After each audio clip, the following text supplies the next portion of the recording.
Hi అండి.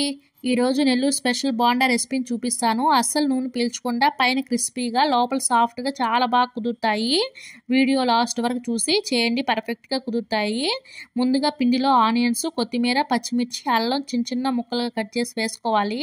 రుచికి తగినంత సాల్ట్, సోడా ఉప్పు, జీలకర్ర, పచ్చెనపప్పు వేసి ఒకసారి కలిపి పక్కన పెట్టుకుందాము.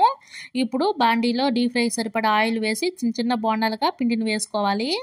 ఆయిల్ బాగా హీట్ చేసి బోండాలు వేసాక మీడియం ఫ్లేమ్లో ఫ్రై చేయాలి. గోల్డెన్ బ్రౌన్ కలర్ వచ్చేంత వరకు వేగించి తీసి పక్కన పెట్టుకుందాము.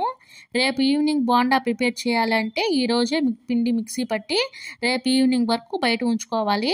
పిండి ఎంత పులిస్తే అంత బాగుంటాయి. పిండిని మరీ మెత్తగా మిక్సీ పట్టకూడదు, కొంచెం బరక్గా ఉంటేనే బాగుంటాయి. ఇలా బాగా ఫ్రై చేశాక తీసి పక్కన పెట్టుకుందాము. అసలు నూనె చేతికి అంటదు, అంత బాగా వస్తాయి. ఒకసారి ట్రై చేయండి. మీకు ఈ వీడియో కానీ నచ్చితే ప్లీజ్ లైక్ చేయండి, సపోర్ట్ చేయండి. Thank you.